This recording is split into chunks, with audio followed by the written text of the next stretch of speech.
दुनिया के सबसे ठंडे प्रदेश साइबेरिया की हड्डियां जमा देने वाली सर्दियों में एक नन्हा पक्षी अपनी जीवन की सबसे कठिन परीक्षा का सामना करने के लिए तैयार खड़ा था। उसका नाम था ताशी, एक बार हेडेड हंस का बच्चा।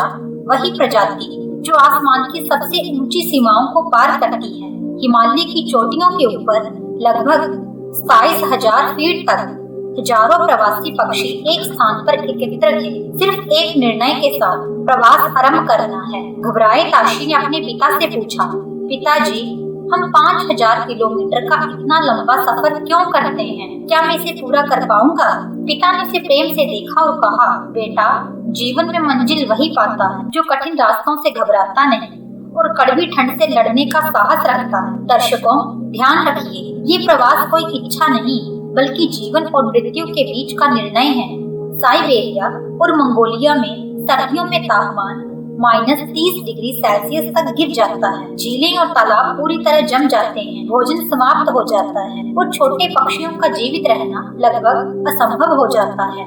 ऐसी स्थिति में भारत की गर्म धरती उनके लिए सच में जीवन का आश्रय बन जाती। ये पक्षी हर वर्ष अक्टूबर-नवंबर में भारत आते हैं और मार्च-अप्रैल में वापस लौट जाते हैं। वैज्ञानिकों का मानना है कि इन पक्षियों के दिमाग में पृथ्वी के चुंबकीय क्षेत्र को पढ़ने की अद्भुत क्षमता होती है। दिन में सूरज और रात में तारे इन्हें सटीक दिशा बताते हैं। इसी कारण वे हजारों किलोमीटर दूर अपनी मंजिल कभी नहीं भूलते।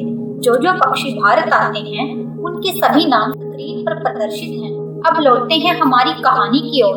झुंड ने उड़ान भरी, तेज ठंडी हवाएं थी और नीचे फैला हिमालय किसी विशाल श्वेत पर्वत राक्षस की तरह दिखाई दे रहा था। ऊपर हवा पतली थी, सांसें तेज थी और ताशी का छोटा सा दिल भय से कांप रहा था। अचानक एक जोरदार झोंका आया और ताशी अपने झुंड से पीछे छूट गया।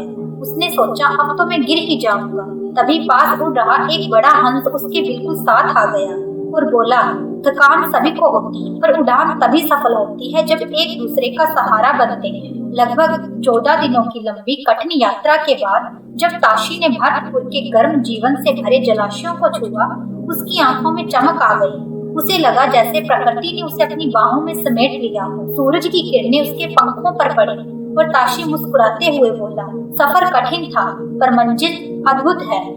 ऋतु बदली, मार्च का महीना आया और लौटने का समय भी, लेकिन इस बार ताशी पीछे नहीं था। वह झुंड के सबसे आगे उड़ रहा था। उसे वह पूरा मार्ग याद था जो कभी उसे भयभीत करता था। दोस्तों, भारत की धरती को माँ का दर्जा किसी ने सच ही दिया है। भारत माता की जय। वीडियो पसंद आए तो सुविचार सागर को सब्सक्राइब करें।